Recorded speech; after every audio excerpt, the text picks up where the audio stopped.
अस्सलाम वालेकुम व्यूवर्स। आज हम बात करेंगे एसिफाइल सिरप के।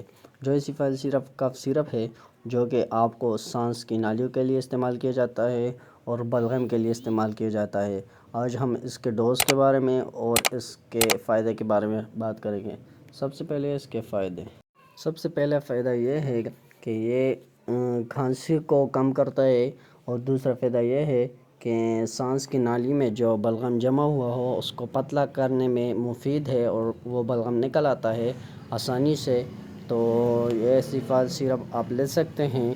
तो इसका डोज कैसे हैं? इसका डोज सबसे पहले 2 चम्मच सुबह और 2 दोपहर और 2 शाम बड़ों के लिए, और छोटे के लिए 1 सुबह 1 शाम 2-2 चम्मच आप दे सकते हैं। वस्सलाम।